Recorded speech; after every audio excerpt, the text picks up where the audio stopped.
I canceled the credit card at 17 a.m. At 18, my phone started vibrating like it was about to explode. That's when I knew I wasn't crazy. I was late but not wrong. I had trusted silence for years, smiled through dinners, ignored the way my husband guarded his phone like it held his heartbeat, ignored how my mother-in-law suddenly dressed younger, brighter, expensive. The proof didn't come as tears, it came as a bank notification, a luxury store, a woman familiar last name on the card, hers.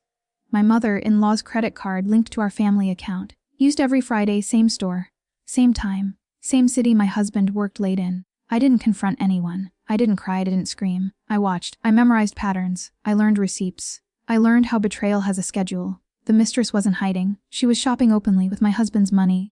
At home I played my role perfectly. Dinner warm. Voice soft, eyes calm. I became invisible on purpose. Inside something was changing, not anger. Focus. I paid attention to every detail, passwords. Emergency contacts, dependencies people don't realize they have until they lose them.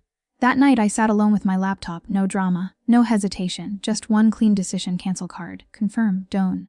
Once, twice. Then a message lit up the screen. Do. I didn't reply. Another message came in, panicked, angry, confused. My husband walked into the room, pale, phone shaking in his hand. He looked at me like a stranger. Outside somewhere a woman stood at a counter, bags waiting, card declined. And for the first time in a long time, they felt powerless. I slowly closed my laptop, looked up at him, and smiled. That's when he realized I wasn't asking questions anymore. And I was just getting started. He didn't ask me why, he asked me how. How did you even have access? His voice cracked, trying to sound angry but failing. I tilted my head slightly, like I was thinking. Like this was new information. Access to what? I asked softly. Silence flooded the room. My mother-in-law's name flashed again on his phone. Call after call, he declined every one.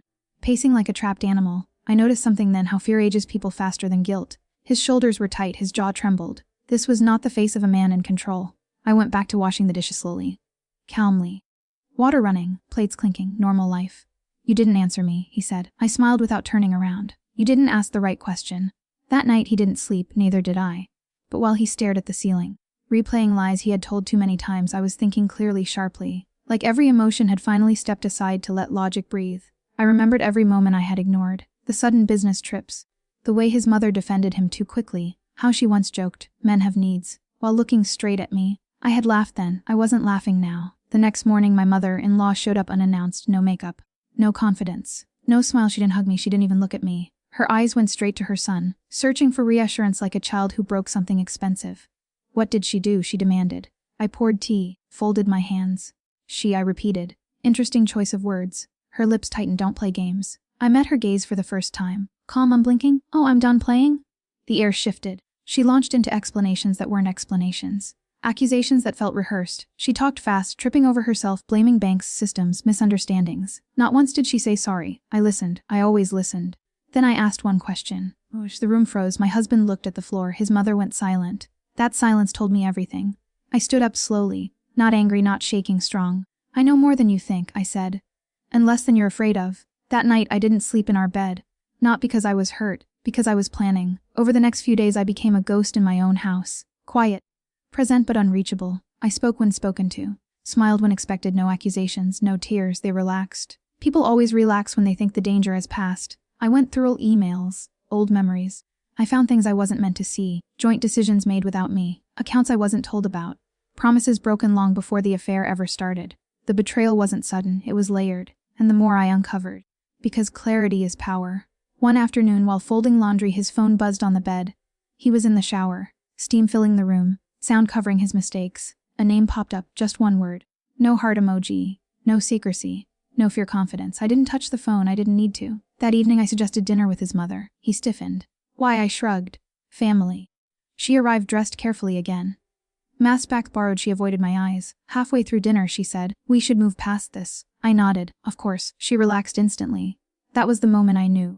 They thought this was over. Days passed. Then weeks. I let them believe I was healing. But healing wasn't what I was doing. I was disconnecting. Emotionally. Financially. Strategically. I changed nothing outwardly. I changed everything inside. Then one evening while scrolling through my phone I received a message from an unknown number. Just one line.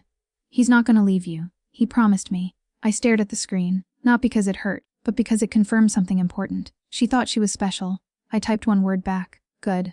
The typing bubble appeared, then disappeared. Seconds later my husband walked into the room, phone in hand. Face drained of color. Did you message her? He asked. I looked up slowly, smiled. I thought we weren't asking questions anymore. His mother's name flashed on his phone again. This time, he answered. Her voice was loud enough for me to hear. Panicked, furious, something about lawyers, something about accounts, something about consequences. I stood up, walked past at the door, and said quietly, "You should answer her questions, I already have." I closed the door behind me. And for the first time I heard it. Not anger, not fear. Panic, real panic.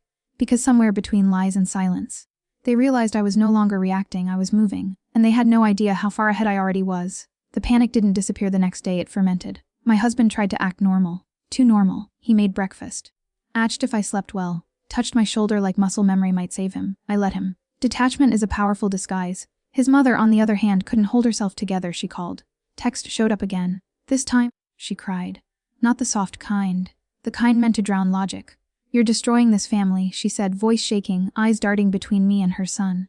"After everything we've done for you." I noticed she said for you not to. I stayed quiet. Silence unnerves people who rely on control.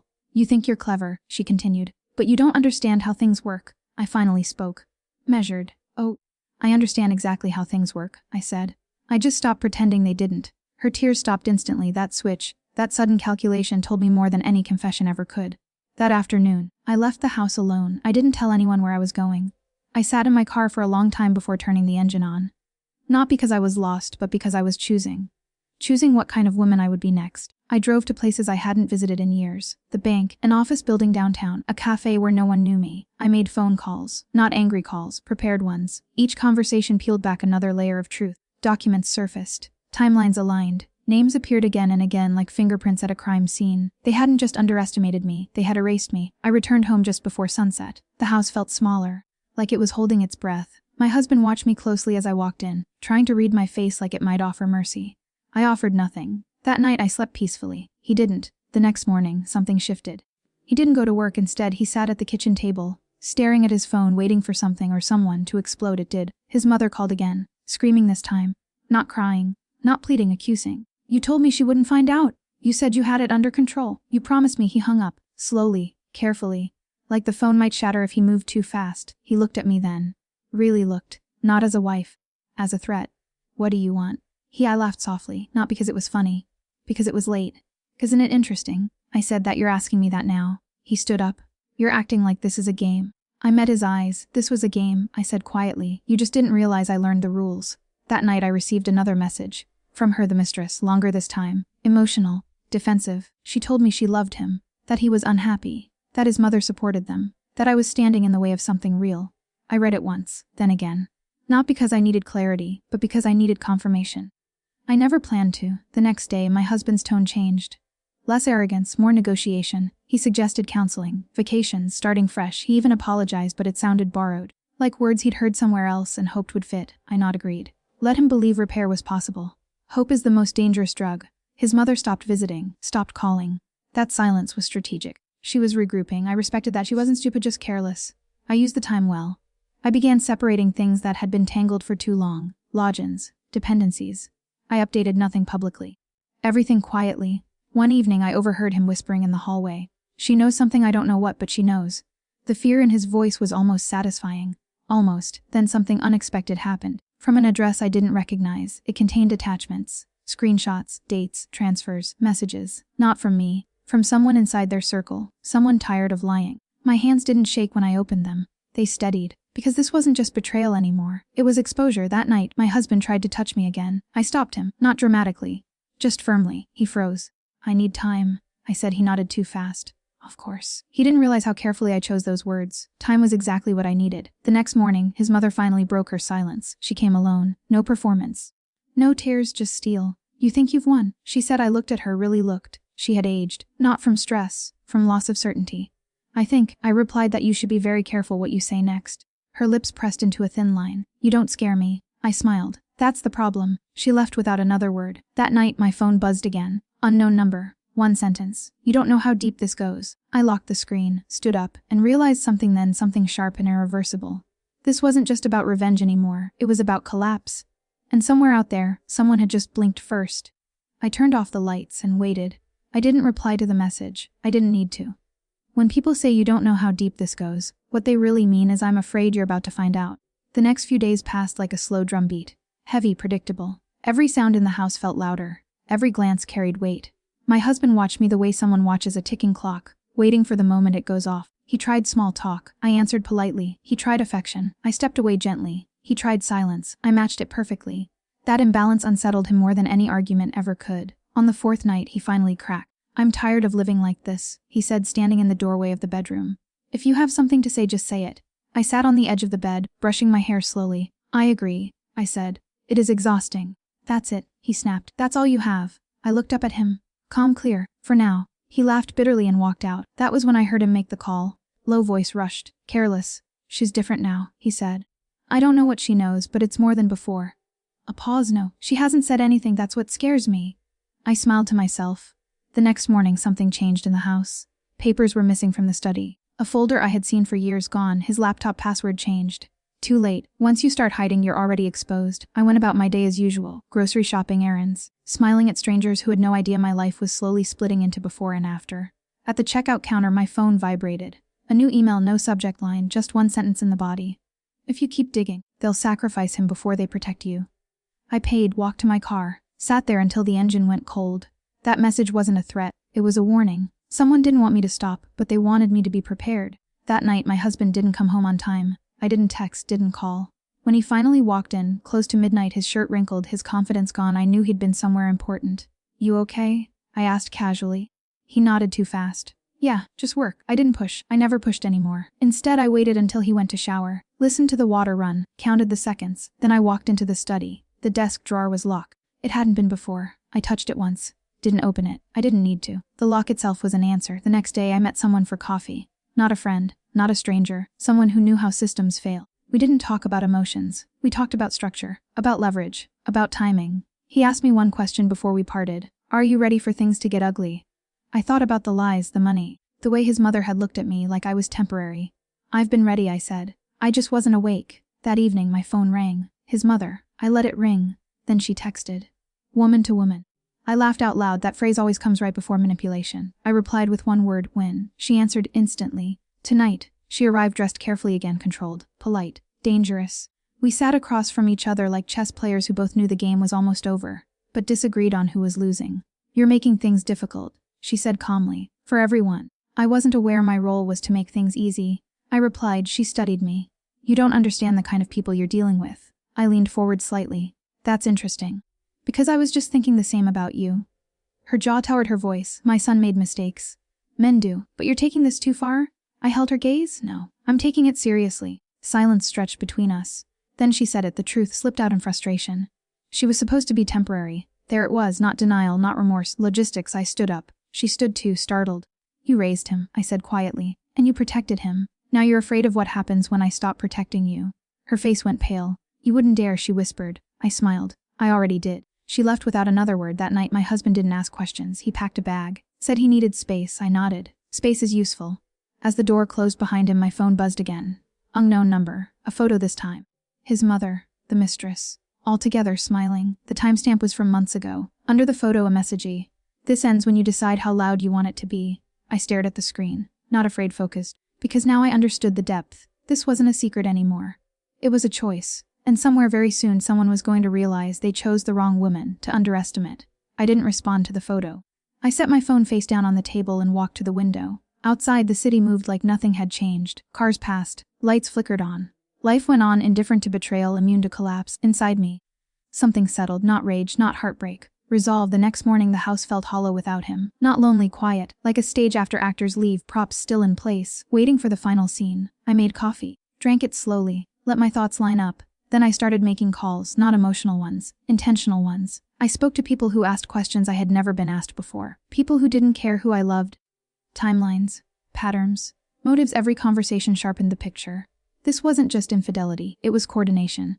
Money moved in ways it shouldn't. Decisions were made without consent. Safeguards were removed quietly over time like screws loosened one by one. By afternoon, my phone was buzzing nonstop. My husband called twice. I ignored it. His mother called once. I blocked it. Then a new number came through. "You're pushing them into a corner," a man's voice said. Calm, controlled.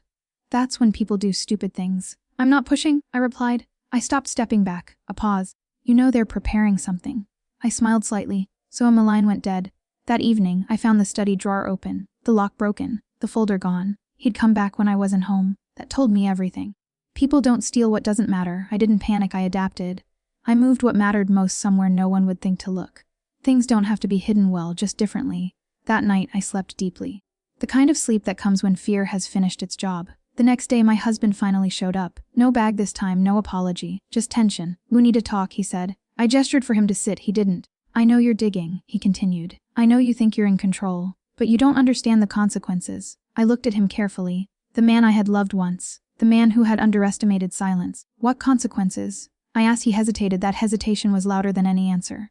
"You're not the only one who can lose," he said. I nodded. "That's true." He frowned. "That's it?" I leaned back in my chair. "You came here to scare me. If you had something real, you would have brought it." His face hardened. "You think you're smarter than us," he said. "No," I replied. "I think I'm done protecting you." That hit. I could see it land. He left without another word. Minutes later, my phone buzzed again. A message from the mistress. Long, defensive, desperate. She accused me of ruining lives, of being cold, of refusing to let go. I didn't read past the third line. Instead, I forwarded it not to his mother. To the same unknown contact who had sent the warnings. 1 minute later, a reply came back. "Good. They're unraveling." That night, something strange happened. His mother's name started trending locally. Not publicly, quietly. Whisper questions. Curious searches. I didn't cuz it. But I recognized momentum when I saw it. The next morning, I received a calendar invite, no sender name. Just a location and a time. Tomorrow, 8:00 p.m., no explanation. I stared at the screen for a long time. Then I accepted. That afternoon, my husband called again. This time, his voice wasn't angry, it was scared. "Please," he said. "Whatever you're planning, stop." I closed my eyes briefly. "I didn't plan this," I said. "I woke up in it." "You're going to destroy everything?" he whispered. I smiled softly. "You already did. I'm just letting it finish." He hung up. At 7:55 the next evening, I arrived at the location. A quiet building. Dim lights, too clean to be random. Inside, a woman waited, not the mistress, not the mother. Someone older, sharper. Watching me like I was a variable she hadn't predicted. "You're early," she said.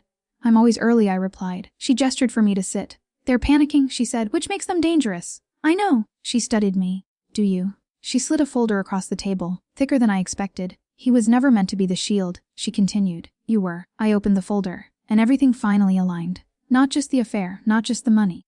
My breath slowed. "This changes things," I said. She nodded. "For everyone."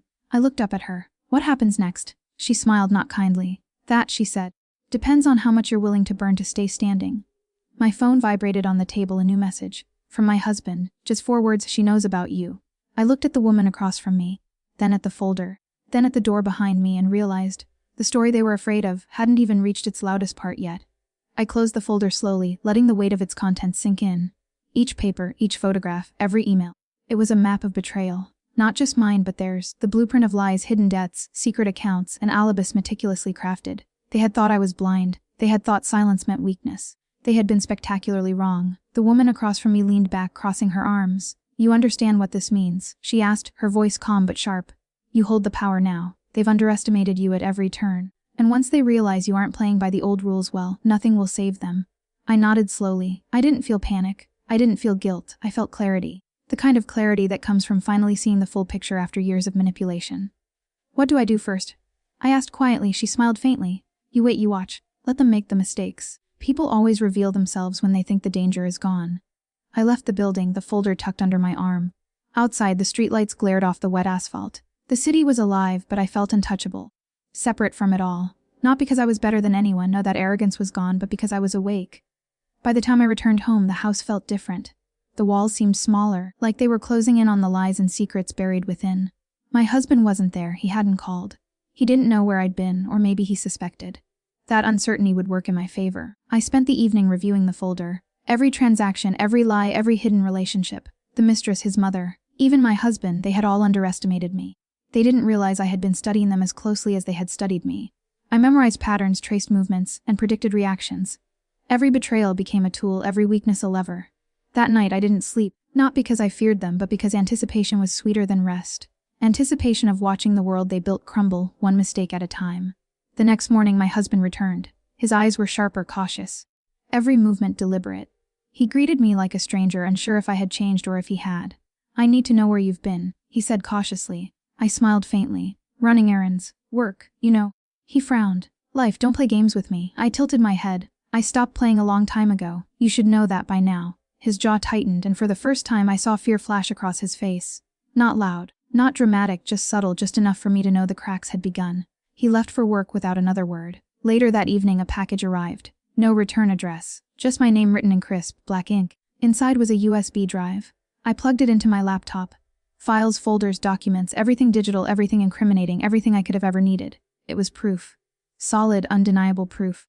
Not just of their betrayal, but of their ongoing schemes, secret accounts, and attempts to cover their tracks. My heart didn't race, my hands didn't shake. I simply absorbed it, cataloged it, and smiled. This was no longer about revenge in the emotional sense. This was about control, about balance, about showing them that the game they had played for so long, the rules they had dictated, no longer applied. I spent days analyzing the files, understanding connections, predicting consequences. Every time I thought I had seen the full picture, a new detail emerged, a hidden email here, a secret payment there. The depth of their arrogance was staggering. They had thought I would never see it, that I would never act. Meanwhile, they were panicking. I could feel it in the air. My husband's calls became hesitant, carefully worded. His mother's texts were polite but laced with thinly veiled threats. And the mistress, she didn't know what to do. She was frantic, desperate, trying to manipulate me, to threaten me, to reason with me. None of it worked. I let them burn themselves out. People like that always overreach when they're cornered. They think they can still escape. They think they can still intimidate. They are spectacularly wrong. One evening, my husband tried to corner me. "You can't just destroy us," he said, voice low, almost pleading. I looked at him calmly. "I'm not destroying anyone," I said. "I'm letting the truth speak for itself." His eyes flicked to the folder I kept on my desk. That's when I realized the full impact. He hadn't just lost control, he hadn't even known it was gone. The next move was subtle. I started sharing pieces of evidence selectively, not to expose them publicly yet, but to ensure they knew I had everything. A photo here, a screenshot there, sent through anonymous channels. The panic intensified. Their mistakes multiplied. Every lie they tried to cover became more visible. Every secret they tried to hide became exposed. The mistress made a fatal error. She called my husband directly. She tried to argue, to manipulate, to guilt him. That call was intercepted, recorded, and archived. Not for blackmail. Not yet. Just to ensure every step they took would leave a trail, a chain reaction. A collapse they couldn't reverse. Meanwhile, his mother tried diplomacy. She sent polite letters, visited neighbors, attempted to control the narrative. But the thing about lies is they have a smell. And the more you try to cover them, the stronger the odor becomes. Everyone could see it now. The network of deceit was unraveling. I didn't speak about revenge anymore. I didn't need to. I moved quietly, efficiently, like a shadow navigating a house full of people who didn't know I was awake. Every small action I took, the transfer of money, the reorganization of accounts, the careful monitoring of their communications, was another domino ready to fall. Then came the first public mistake. Not on my part. On theirs, a transfer recorded, a misstep in timing, a careless message sent to the wrong contact. I waited, watching carefully. The fear was visible now in every text, every call, every glance. They had finally realized the landscape had shifted. My husband tried to confront me again. He came into the room, words trembling on his tongue, anger failing him, uncertainty replacing control. "Stop this," he said. "You're going too far." I stood calmly, folding my hands. "Too far. No, this is exactly where it needed to be." He took a step back, realizing for the first time that he was powerless. That he had been powerless the whole time. That the silence, the calm, the strategic patience I had employed was not a weakness, but a weapon. From that point on, every day became a carefully orchestrated display of control. I let them talk, I let them act. Every move they made exposed them further. Their arrogance became their downfall. Their fear became their identity. I didn't reveal my final move. Not yet. That was reserved for the climax, for the moment when every piece would fall into place and the narrative they had tried to control for so long would finally belong to me. I spent nights preparing, planning, strategizing. I rehearsed conversations, predicted reactions, and ensured that when the moment came there would be no escape, no excuse, no deflection. By the time they realized what was happening, it was already too late. Their empire of lies had begun to crumble silently, invisibly, inexorably, and I was standing at the center, calm, unshaken, untouchable, watching it all fall exactly as it should. The tension reached a point where even small movements caused panic. The mistress stopped calling. My husband stayed away, his mother stopped visiting. They were ghosts moving silently through the world they had built, afraid of exposure, afraid of each other, afraid of me, and I waited. Because in this story, the best part, the ending hadn't arrived yet, not until I said it was time, not until I chose, not until I decided who would be left standing. And that moment was coming. The moment arrived quietly, no music, no warning, just a knock at the door. I knew who it was before I opened it. My husband stood there, alone this time, no confidence left, no script prepared, just a man stripped down to consequences. His eyes moved past me, searching the house like it might still belong to him. "It's over," he said. I stepped aside and let him in. He sat where he always had, at the kitchen table. The same place where lies had been told, promises broken. Future looks smaller there now. "They know," he continued. "Everyone knows." I poured myself a glass of water. "Took my time." "Good," I said. He swallowed hard. "You planned this." I turned to face him. Centered, unmoved. "No," I said. I survived it, planning came later. He rubbed his face with both hands. My mother, she's in trouble. Real trouble. I nodded once. She should be. Silence stretched between us. They're investigating, he whispered. The accounts, the transfers, everything. I leaned against the counter. That tends to happen when truth stops being optional. He looked up at me, then eyes wet. Please. I'll fix it. I'll testify. I'll do whatever you want. Just don't destroy us. That word again. Us. There hasn't been an us for a long time, I said gently. You just didn't notice when it ended. His phone buzzed on the table. Is it her? I asked. He nodded. The mistress, I continued. Or your mother. He didn't answer. I walked to the table and picked up his phone. Looked at the screen, neither. It was a lawyer. You see, I said, this is the part you never understood. I didn't want revenge. I wanted release. He frowned. Release? From carrying your secrets. From being your shield. From being the only honest person in a dishonest room. I slid a folder across the table, the last one, the final piece. What's this? He asked. Divorce papers, I replied. Siled. Clean. He stared at them, stunned. That's it. I smiled faintly. That's everything. His shoulders collapsed. And my mother, he asked quietly. I met his eyes. She made her choices. So did you. Another knock came at the door. This one was louder, more official. I didn't move, he did. When he opened the door, two people stood there, calm, professional, uninterested in emotions, only facts. They asked for his mother. They asked about accounts. They asked about timelines. I watched from the kitchen as the last illusion fell apart. He turned back to me one final time. I never thought you'd do this, he said. I nodded. I know. That was the last conversation we ever had. Days passed. Then weeks. The fallout was quiet but absolute. His mother lost everything she thought made her untouchable.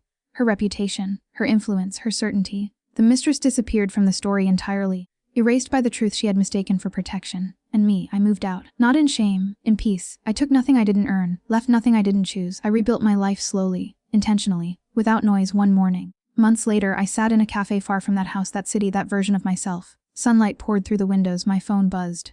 Unknown number. One message. You won. I stared at it for a moment. Then I typed back.